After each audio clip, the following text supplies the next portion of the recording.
Olá pessoal, tudo bem? Me chamo Raíssa e estou aqui hoje para esclarecer sobre o que ocorre com os trabalhadores nesse período do coronavírus. Como já foi amplamente noticiado, a medida provisória 927, que foi editada pelo presidente Bolsonaro, trouxe algumas mudanças em relação aos empregados seletistas, que têm carteira assinada, também aos empregados domésticos, empregados rurais, aos terceirizados e todos que são abrangidos por essa medida. Então, eu vou esclarecer aqui algumas questões, explicar um pouco sobre como fica a situação dos trabalhadores nesse período de pandemia, em que muitas empresas precisaram paralisar o trabalho ou modificar a forma como ele é realizado. Então, uma das possibilidades trazidas pela medida provisória foi a imposição pelo empregador do teletrabalho. O teletrabalho é trabalhar normalmente, com um horário definido, fora das dependências da empresa. Então, o empregador ele pode impor que o empregado trabalhe em casa e para isso ele tem que fornecer o aparato necessário para tanto. E isso agora não é mais necessário que haja concordância do empregado. Então, se o seu empregador definir que vai ser feito teletrabalho, ele precisa ser realizado, não é uma opção do empregado. Também o teletrabalho pode ser feito para estagiários e aprendizes que foram abarcados pela medida provisória. Outra possibilidade é a antecipação das férias individuais, em que o empregado ele vai tirar nesse momento as suas férias, vai receber normalmente as verbas que são devidas, mas elas poderão ser pagas até o 5º dia útil do próximo mês. Antes dessa medida e de ocorrer toda essa situação no mundo, o que ocorria com a CLT? Era obrigatório o pagamento até 2 dias antes de um empregado sair de férias. Então, isso agora foi modificado e o empregador pode pagar até o 5º dia útil do próximo mês, que foi uma das questões que eu mais recebi sobre como vai ocorrer o pagamento dessas verbas. Também era necessário antes uma comunicação com antecedência mínima de 30 dias de que o empregado ia tirar as suas férias.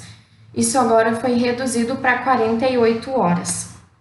Então, você pode ser notificado até 2 dias antes de que irá tirar suas férias individuais.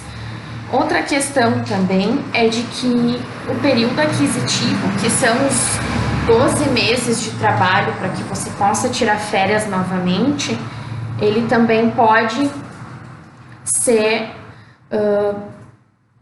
feito de outra maneira, né? A MP permite que, se tu não completou esses 12 meses, tu pode tirar férias também proporcional a esse período. Então, a concessão das férias pode acontecer mesmo que não tenha atingido esses 12 meses de trabalho para tirar as férias novamente. Outra possibilidade é dos profissionais da área da saúde de algumas áreas essenciais. Esses podem ter as suas férias individuais revogadas, suspensas.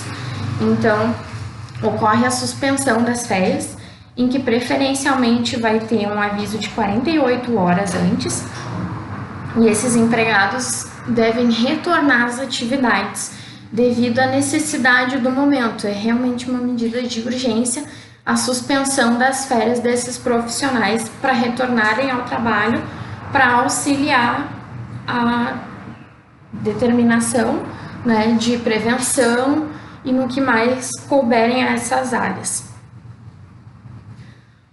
Outra medida é a concessão das férias coletivas.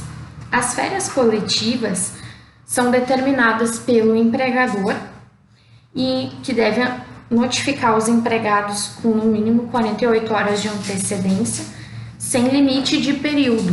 Então, fica a cargo da empresa a determinação de quanto tempo vai durar essas férias coletivas. Também serão pagos as verbas devidas das férias, como já ocorria nas férias coletivas anteriormente. Então, antes era necessário um aviso de 15 dias antes das férias coletivas, o que agora fica com antecedência de 48 horas somente.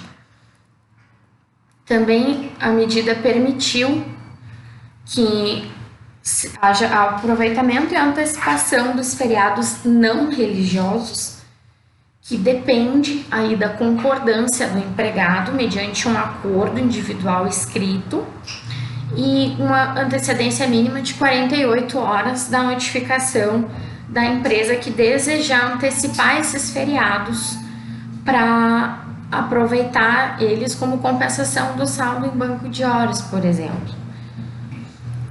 Outra possibilidade também é a utilização do banco de horas. Banco de horas nada mais é que a compensação de horas. Então, vai ocorrer um trabalho em menos horas agora e depois vai ser compensado esse tempo faltante. Então, essa compensação para quem trabalha menos horas agora vai compensar depois em até 18 meses. Então, vai ser estabelecido um prazo maior do que o previsto na CLT para compensação, até para também não ficar tão pesado para os trabalhadores que tiverem muitas horas para compensar, elas poderão ser mais esparsas. E também não é necessário ser feito nenhum acordo coletivo ou individual com a empresa para que seja determinada a compensação do banco de horas.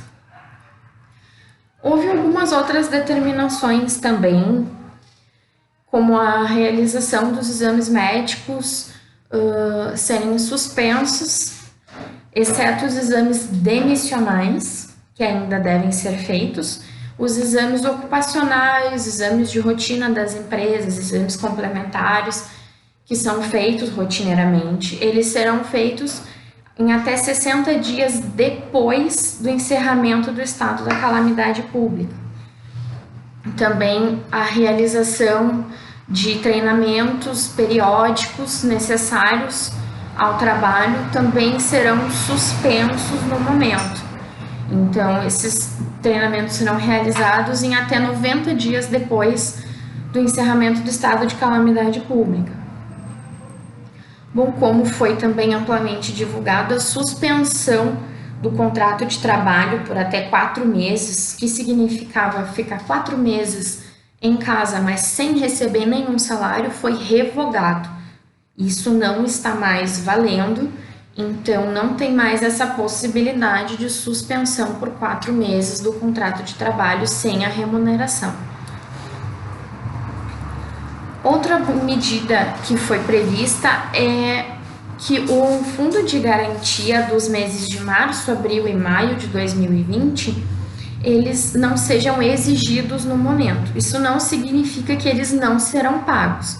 Haverá um prazo maior para que as empresas paguem e esse pagamento poderá ser feito parcelado em até 6 vezes e ele não vai incidir de multa, de encargos, enfim, será pago o valor que era devido no momento para tentar desonerar um pouco os empregadores, até porque muitos concederão férias e terão que pagar essas verbas agora.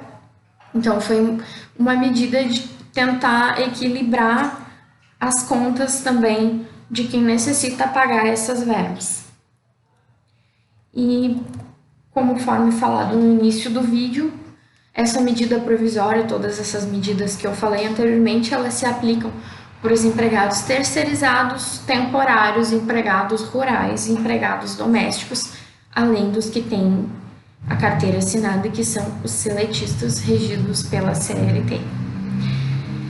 Então, espero ter ajudado a todos, ao menos para tirar as dúvidas mais básicas. Podem deixar comentários aqui que eu responderei a todos na medida do possível, se houver mais dúvidas quanto à medida provisória. E também é sempre interessante ressaltar de que é uma medida provisória. ela pode ser modificada também a qualquer momento, assim como ela pode ser revogada por completo. Então, essas medidas no momento estão valendo. Então, não significa que elas valerão por bastante tempo, por tempo indeterminado.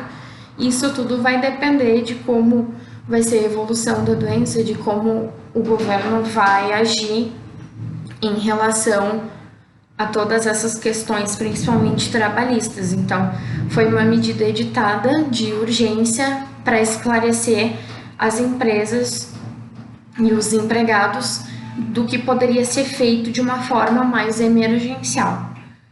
Então, havendo alguma mudança significativa, com certeza será divulgado amplamente pela mídia. No momento, vale essas medidas que foram colocadas aqui no vídeo.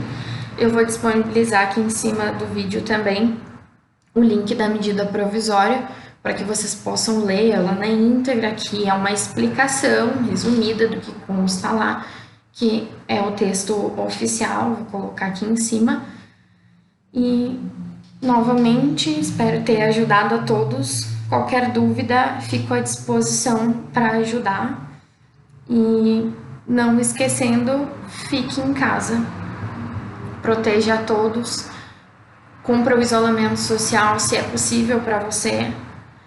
E cuide da sua saúde e da dos demais, para que possamos passar o mais rápido possível por essa pandemia da melhor forma possível. Tchau, pessoal, até o próximo vídeo.